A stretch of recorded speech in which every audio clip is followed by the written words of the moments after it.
𝗍𝗏𝗄𝑔𝑒𝑷𝑟𝑎w is the Microsoft Playbook development system that is centered on increasing your efficiency in drawing plays, generating scouting reports, creating scout cards, drawing within PowerPoint and Visio.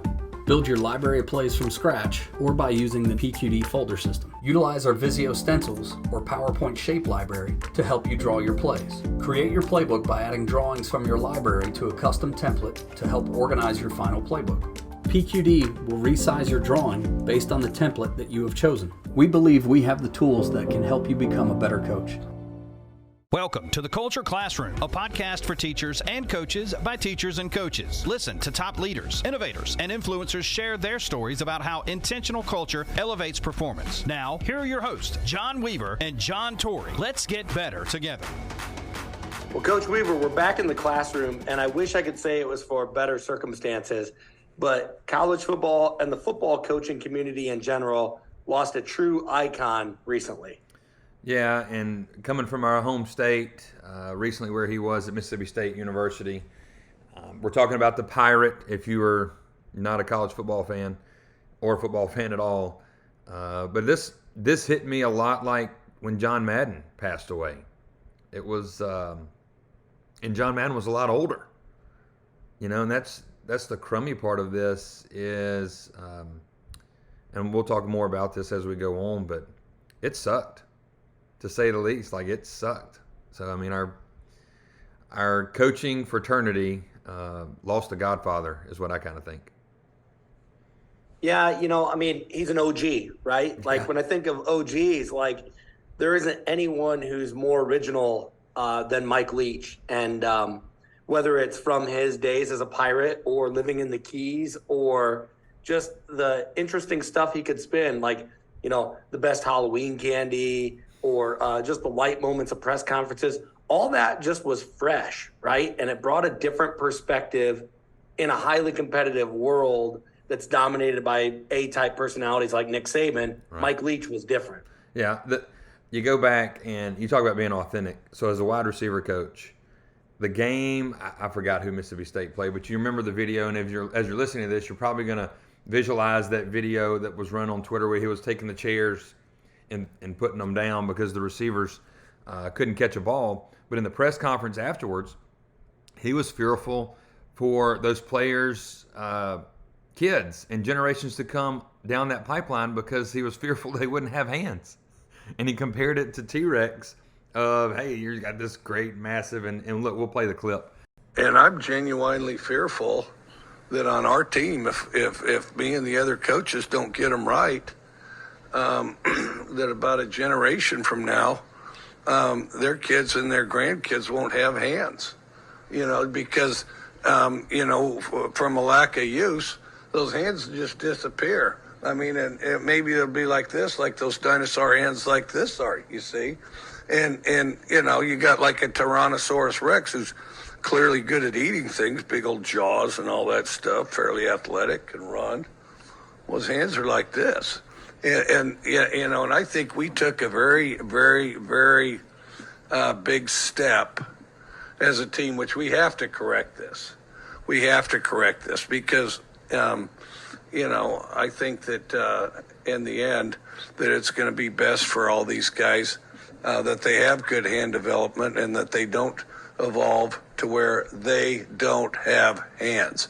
Okay, but we definitely didn't use ours, and so there certainly wasn't any genetic reinforcement on our part that we should maintain our hands. I mean, and I don't want all of a sudden, guys driving across this country, and then they get to Starkville, Mississippi, and all of a sudden there's these athletic-looking, friendly guys, because we have great guys, that don't have any hands.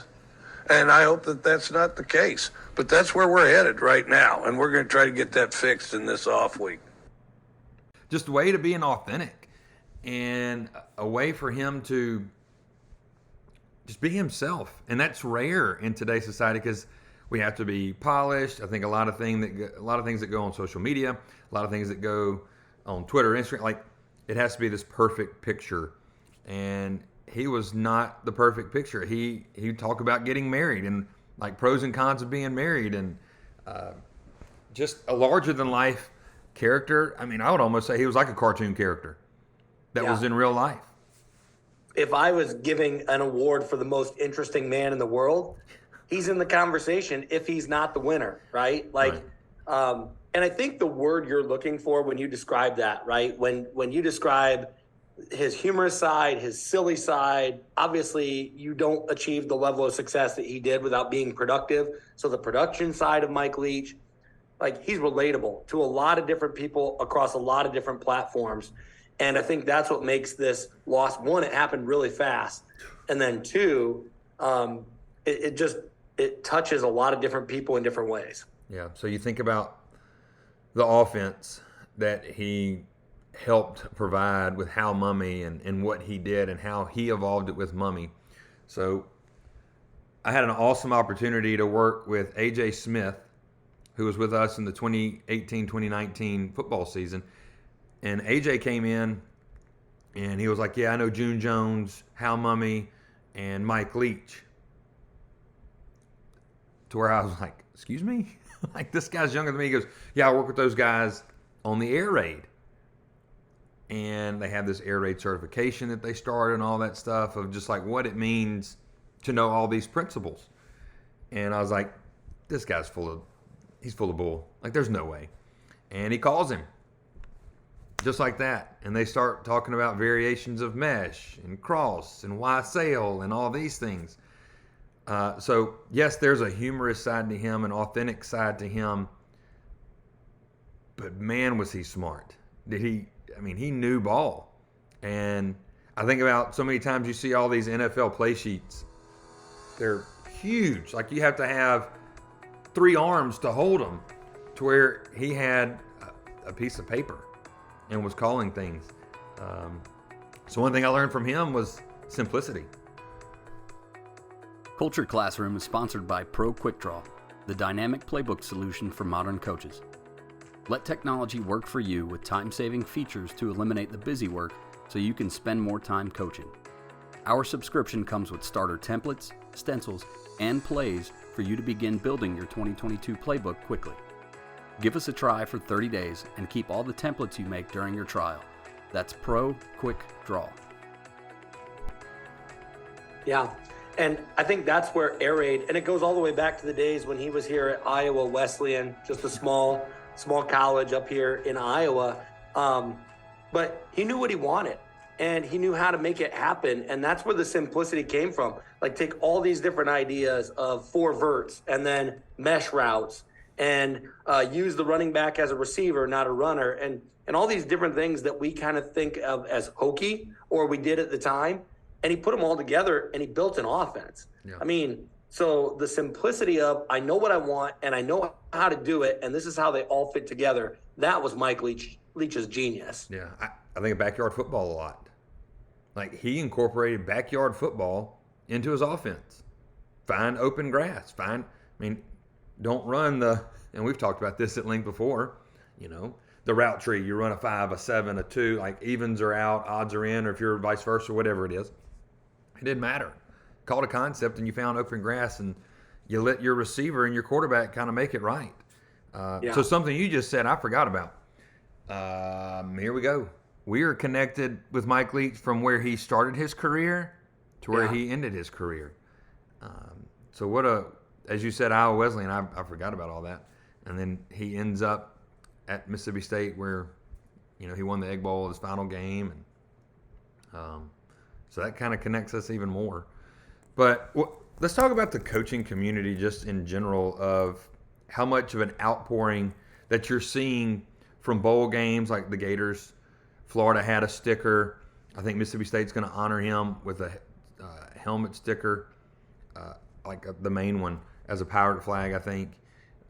Just talk about just the coaching community and then his disciples, if you will, of who are now head coaches that have played for him or have coached under him. Yeah, I think the tributes, they're kind of pouring in all over the country, right? One, it's bowl season, so you can kind of be a little different. You can mash up your uniform just a little bit. Most teams do. Like, I'm not a big fan of putting a Cheez-It on the back of the helmet, but hey, if that's going to be an award that's going to be for the Cheez-It Bowl, like, I feel like that branding has taken over in the last 10 to 15 years, more and more. But yeah, I think the tributes to just an OG and a great and someone that has had it's really hard to put your thumbprint on what he did for football, right? It's really hard because it covers so many things. Almost every single one of us has some form of four verts in our offense. Almost every one of us has a crossing pattern from really shallow depths in our offense. Mm-hmm. Those are all of his fingerprints all over different things. And so it's just hard to really know how big of a multiplier he was. Yeah, I'm going back and looking at like Lincoln Riley at Texas Tech. And like he told him not to play football for him. Like, I want you to coach for me. And then I think about Gardner Minshew. Who's from Mississippi, who went all over to Troy, then to JUCO, and then to Eastern Carolina, and then was going to go to Alabama as a graduate assistant and learn under Saban. And Mike Leach snatched him up, and he led the nation in passing his senior year at Wazoo under him. And I think there's so many videos of, Minshew had the mustache and all that stuff with the fun that he had of Minshew like putting a mustache on Leach during the interview, and he left it on there. Oh, yeah, there we go. Coach, Minshew mania, the mustache sensation has taken over Pullman and much of the country. How can you describe what he has meant to this team? Well, I don't know. I don't even think he had a mustache when I recruited him. I don't recall. And then he's got more than a mustache, too, and I don't know why everybody only notices his. A lot of these kids have mustaches. Anyway. And now you do, too. You're rocking it. No, I do, too. But going back to, like, the tributes, the four verts, that's one of my favorite plays because there's so much you can do out of four verts, and he revolutionized it by saying, hey, let's make reads off of this. Let's do this. Let's do that. Same thing as Y cross and Y sail, and yeah. You guys that are air raids, guys, or you have air raid principles, because like people ask us, are y'all air raid? I was like, we have principles, but what offense really doesn't have an air raid principle to it? And then I go back to think about who else revolutionized the passing game was Steve Spurrier. Mm-hmm. So you have these big names, and then I said this in a tweet probably I think the day after he passed. It's where we get our receiver name from. Air Raid Brigade, like it just stems from that. So the impact that he's had on college football, I compare that to John Madden.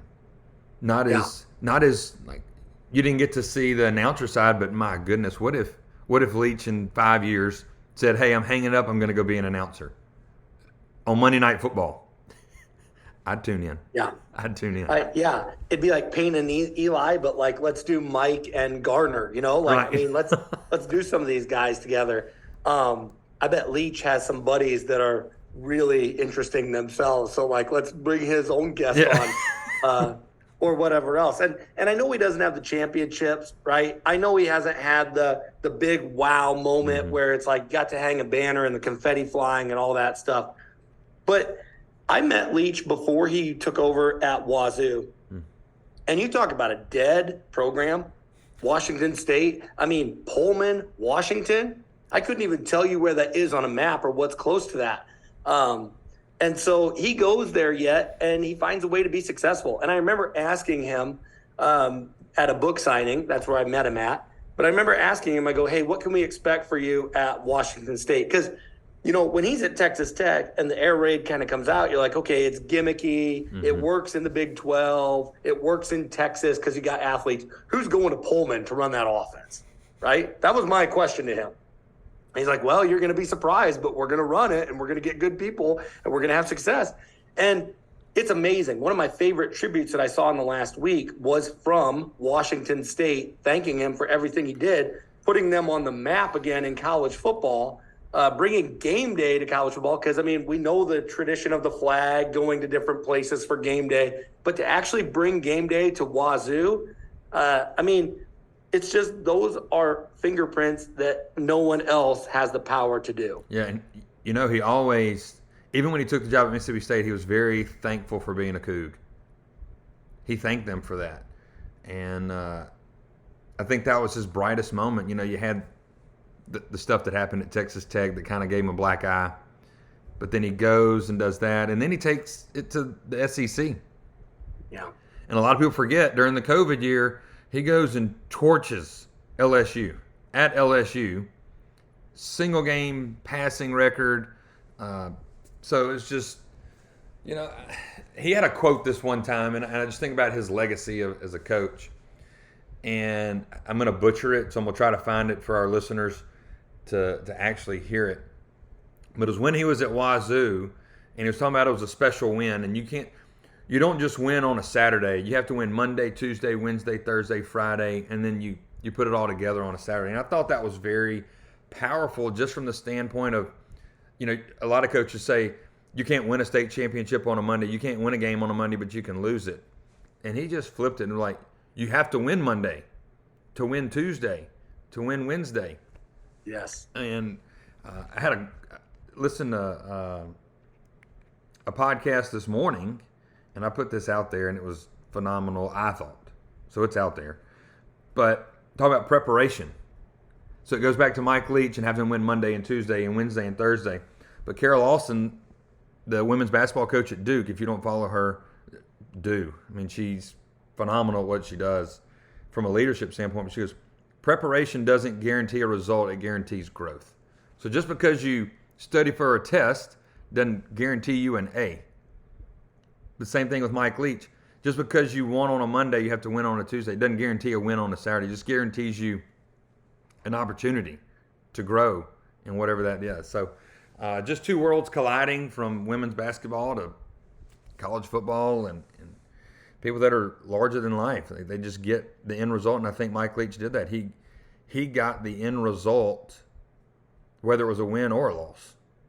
Well, and it's bigger than that, right? Because it's like when you're truly great at something, everybody starts to pay attention, mm-hmm. and then other people take what you do and make it their own as well. And I think that's the point you're trying to make with Coach Lawson there. And it goes back to the single greatest lesson I learned from Leach. I actually learned from 𝗏𝗏. So I talked to Kirk, who talked to Leach, or who, you know, knew Leach on a personal level. And then Leach impacted Kirk, who gave it to everyone else. And it was a few years ago at the Iowa Football Coaches Association, 𝗏𝗏, keynote speaker. And he gets up and he says just a few words from Leach's book, Swing Your Sword. And I've read Swing Your Sword. I've got a signed copy in my personal library, those kind of things. Same here. Right? Like any coach that publishes a book, I mean, that's the first thing that I download, especially one that's as interesting and well-known as that. And it's a great story. But 𝗏𝗏 really put a different spin on it, and it's impacted me ever since, probably the last 10 years. But you're either coaching it or allowing it to happen. Mm. And that was Mike Leach that said that in Swing Your Sword. 𝗏𝗏 delivered that in front of the Iowa Football Coaches Association. And I think about the millions of decisions I've made in coaching over the last decade or so, right? That one single quote impacts me more on a daily basis when facing a decision than anything else I've read. I'm coaching it or allowing it to happen. It is ultimately me who is making a decision with the things I enforce or the things that I don't enforce. Yeah, I want our listeners to hear that, because when you put it in the framework of running a program and you look back and you get mad at your players, you get upset with them, put it through the lens of, am I coaching it or am I allowing that to happen? So I think about, if the locker room's trashy, are you allowing that to be trashy? Are you coaching up? And here's my thing. Is your office clean? Right. Are you structured? Are you organized? Then your kids will follow suit. So I'm going to echo that and ditto that. What a great lens to look at going through 2023 for coaches that maybe you're frustrated with a season that happened. You didn't like the result, or maybe you didn't like how you coached your team. Do a mirror test and be like, was I coaching that, or did I just allow that to happen? Yeah, I mean, and you've mentioned cleaning the locker room. You mentioned cleaning your space. I mean, it goes with everything. What kind of language are your players saying to each other? Like, I got mad at our wrestling team today. And I mean, I didn't get mad, but I kind of had to raise my voice and scold them a little bit because how they talked to each other was awful. Like, oh, you suck. And I mean, we played dodgeball today because we're kind of heading into the back half of the season here and we don't have a competition until after the new year. But they're like, oh, you suck, or, you know, you're not doing very well, or ha ha ha, laughing at people. And it's like, you guys are awful to each other. And I know it's a competitive environment, but I don't want my team to talk to their teammates that way. Yeah. So I'm coaching it or allowing it to happen. I play music at practice, right? A lot of us do. And I'll take requests from time to time, but I'm probably not going to play at that practice and definitely not in the moment. And the other thing is I turn my content filters on so there's no explicit music on my phone, right? Because I'm not going to get fired over someone else's playlist. That's what I always say. Right. Well, I got a new phone last week, and then I played practice on Friday in the room, and it's a big burn day because we had a tournament Saturday. And so the music is jacked up. Well, some explicit language comes on because my content, the filters reset with my new phone. And it's like, I mean, I had nothing to say. When our head coach walked in the room and that was playing, it's like, yep, that's on me. I'm coaching it or allowing it to happen. Right. And so I coach myself to be better and is really quick to like just flip the button over to explicit content off.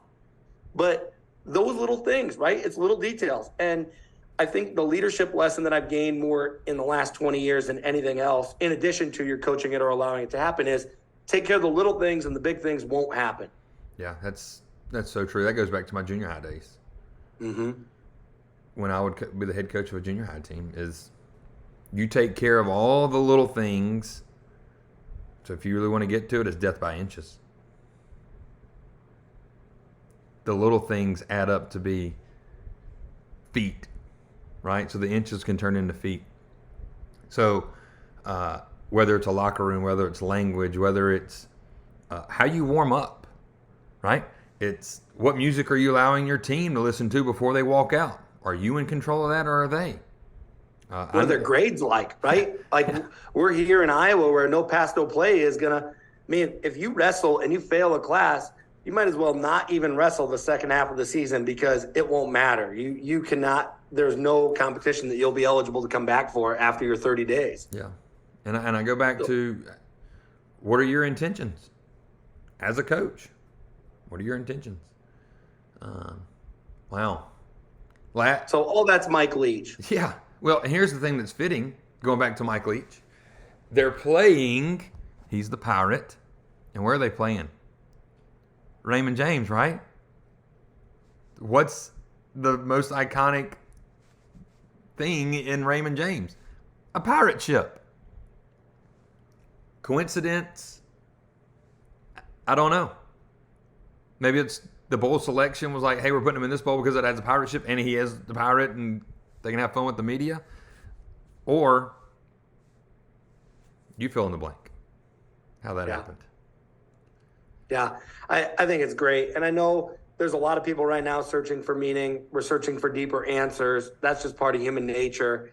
I don't know. I just know that the Pirate is going to continue to impact me. Uh-huh. It's going to continue to impact my coaching style and philosophies. And I know the same for you and for thousands of other coaches around the country. Mm-hmm. So I had a Parker Resources ask what was one thing that you learned in 2022 that has helped change. And right before we recorded this podcast, like 30 minutes before we recorded, I answered the question and reflecting back on 2022. And we can get into this deeper of another conversation in another podcast as we keep growing. But I said enjoy being in the moment. Take time to soak up what you're doing at that particular time because time is precious. And I think about Mike Leach on that. He lived every day, that's why he was the Pirate, lived every day like a pirate because they weren't promised tomorrow. And what a challenge that is and a charge on our life as 2022 is, 2 weeks away from being over and we enter into 2023.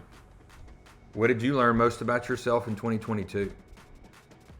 Or what are you going to change that you didn't like in 2022? Yeah. To impact 2023 for a better. And for me, it's to soak in and soak up where I'm at and what I'm doing. And I'll connect that to Pirates because a lot of people have this misconception that Pirates buried treasure and all these other things. They didn't. Pirates immediately spent their money. So whatever they stole from other people, they spent it immediately. And I just think that's a great lesson too, right? What are you saving yourself for? Yeah. What are you waiting that you shouldn't be waiting on, right? And I think that's where Coach Leach's death is going to send an urgency. Like, let's kick this into overdrive. Let's spend the gold we've been sitting on, not burying, but like, let's spend it. Do something that you maybe put off doing or have waited to start. Go get started now, because you're exactly right. Live in the moment, be the moment, like time is precious. Yes. Coaches, that'll do it for this edition of the Culture Classroom. Coach Torrey, what a fun time to reflect back on Mike Leach and his legacy and how it's impacted you and myself going forward in the coaching community. Stay tuned for more episodes on the Culture Classroom as we get started in 2023.